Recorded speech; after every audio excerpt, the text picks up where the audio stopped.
Senator, I was falsely charged, fully investigated, and completely cleared. So you think you were completely cleared because you committed no crime? That's your definition of cleared? You had just fathered a child 2 months before by a woman that was not your wife.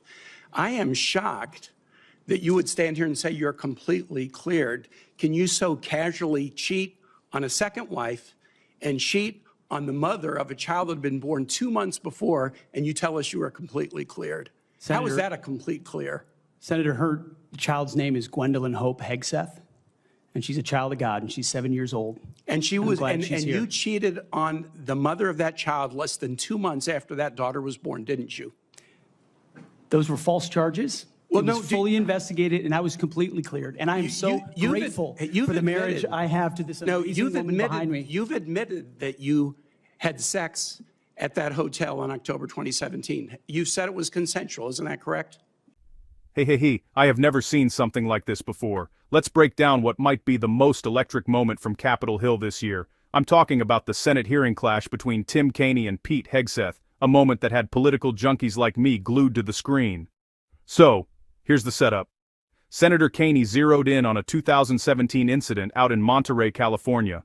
At the time, Pete Hegseth was married to his second wife, but soon after, he fathered a child with another woman, who later became his third wife. Kaine's line of questioning wasn't about breaking the law. Instead, it was all about judgment. Let me show you the clip before we continue. Thank you, Mr. Hegseth. I'm looking forward to this opportunity to talk. I want to return to the incident that you referenced a minute ago that occurred in Monterey, California in October 2017. At that time, you were still married to your second wife, correct? I believe so. And you had just fathered a child by a woman who would later become your third wife, correct? Senator, I was falsely charged, fully investigated, and completely cleared. So you think you were completely cleared because you committed no crime? That's your definition of cleared? You had just fathered a child 2 months before by a woman that was not your wife. I am shocked that you would stand here and say you're completely cleared. Can you so casually cheat on a second wife and cheat on the mother of a child that had been born 2 months before, and you tell us you are completely cleared? How is that a complete clear? Senator, her child's name is Gwendolyn Hope Hegseth, and she's a child of God, and she's 7 years old. And she was, and you cheated on the mother of that child less than 2 months after that daughter was born, didn't you? Those were false charges. Well, it was fully investigated, and I was completely cleared. And I am so grateful for the marriage I have to this amazing woman behind me. You've admitted that you had sex at that hotel in October 2017. You said it was consensual, isn't that correct? Anything? You've admitted that it was consensual, and you were still married, and you just had a child by another woman. Again, how do you explain your judgment? Completely false charges against me. You fully investigated, and I was completely clear. You have admitted that you had sex while you were married to wife 2 after you just had fathered a child by wife 3. You've admitted that. Now, if it had been a sexual assault, that would be disqualifying to be Secretary of Defense, wouldn't it? It was a false claim then and a false claim now. If it had been a sexual assault, that would be disqualifying to be Secretary of Defense, wouldn't it? That was a false claim. So you talking about a hypothetical. So you can't tell me whether someone who has committed a sexual assault is disqualified from being Secretary of Defense? Senator, I know in my instance, and I'm talking about my instance only, it was a false claim. But you acknowledge, investigated. That you cheated on your wife and that you cheated on the woman by whom you had just fathered a child. You have admitted that. I will allow your words to speak for themselves. You're not retracting that today. That's good. I assume that in each of your weddings, you've pledged to be faithful to your wife. You've taken an oath to do that, haven't you? Senator, as I've acknowledged to everyone in this committee, not a perfect person, not claiming to be. But no, I just asked a simple question. You've taken an oath like you would take an oath to be Secretary of Defense in all of your weddings to be faithful to your wife. Is that correct?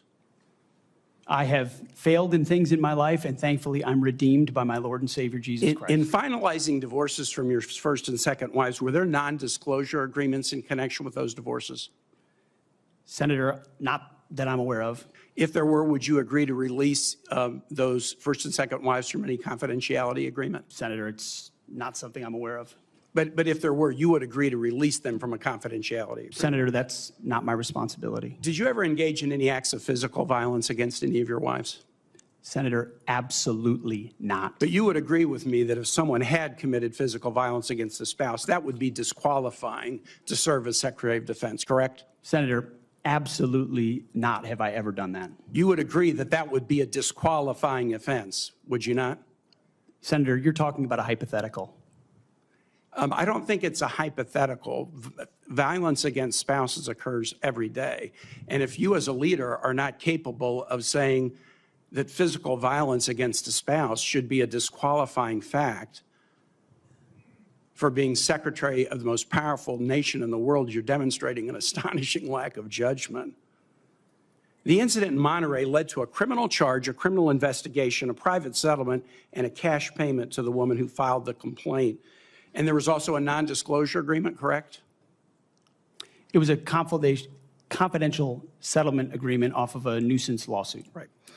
During an interview, you claimed that you settled the matter because you were worried that if it became public, it might hurt your career. Do you maintain that you were blackmailed? Senator, I maintain that false claims were made against me. And ultimately, your attorney those used false the claims, phrase, I have the opportunity to attest my innocence in those false claims. But you didn't reveal any of this to President Trump or the transition team as they were considering you to be nominated for Secretary of Defense. You didn't reveal the action. You didn't reveal the criminal complaint. You didn't reveal the criminal investigation. You didn't reveal the settlement. You didn't reveal the cash payment. Why didn't you inform the commander-in-chief and the transition team of this very relevant event? Senator, I've appreciated every part of the process with the transition team. They have been open and honest with me. We've had great conversations between the two of us.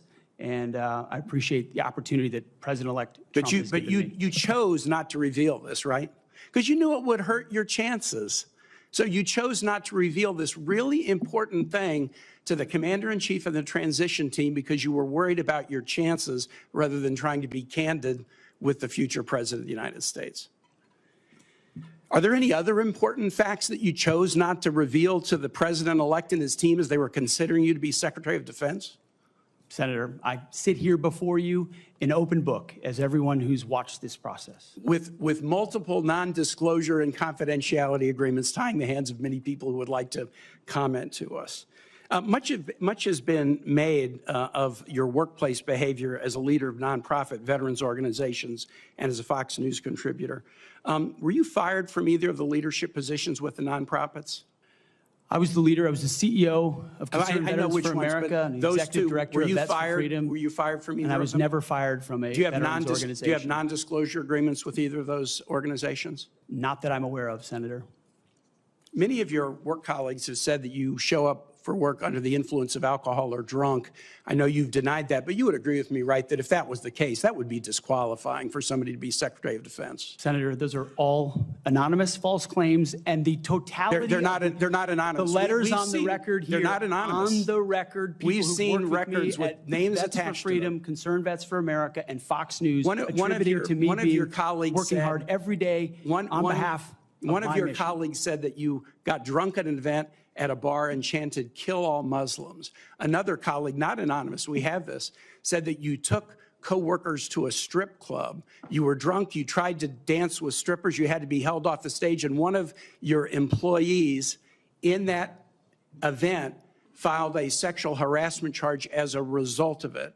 Now, I know you denied these things, but isn't that the kind of behavior that, if true, would be disqualifying for somebody to be Secretary of Defense? Senator, anonymous false charges. They're not anonymous. And I'll just conclude and say this to the chairman. You claim that this was all anonymous. We have seen records with names attached to all of these, including the name of your own mother. So don't make this into some anonymous press thing. We have seen multiple names of colleagues consistently throughout your career that have talked about your abusive actions, Chairman, attitudes, I think he's words, over and his time. statements He's to way women. over his time. I now yield. And thank you very much. I now ask unanimous consent to enter into the record a family court order concerning the appointment of parenting time between Mr. Hegseth and Mrs. Samantha Hegseth, it states that there were no claims of domestic abuse or probable evidence of abuse in the relationship. Without objection, that will be added to the record. He wanted to know, how can someone claim to be completely cleared when they've openly admitted to infidelity, multiple relationships, messy timelines, and let's be honest, the kind of personal drama that usually stays out of the news? Hegseth's defense. He said the allegations tied to the incident were flat out false. The whole thing was investigated, and there was no criminal finding, but here's where it got heated. Kaine pushed back on that word, cleared. He argued that no crime doesn't automatically mean no problem, especially for someone hoping to run the Department of Defense. Kaine then tossed out a tough hypothetical. If there had been sexual assault, would that be disqualifying? Hegseth refused to play the hypothetical game. He stuck to his story.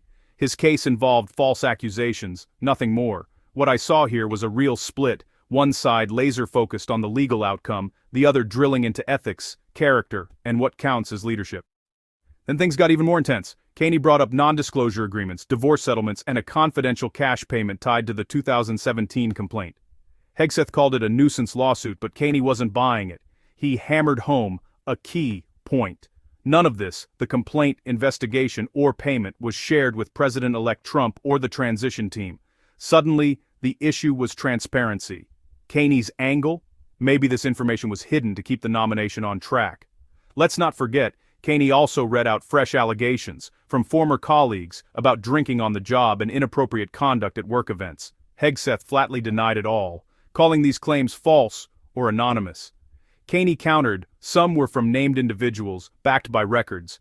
This wasn't about a courtroom verdict. It was about whether a pattern of accusations should make us think twice about who gets to hold one of America's top defense jobs.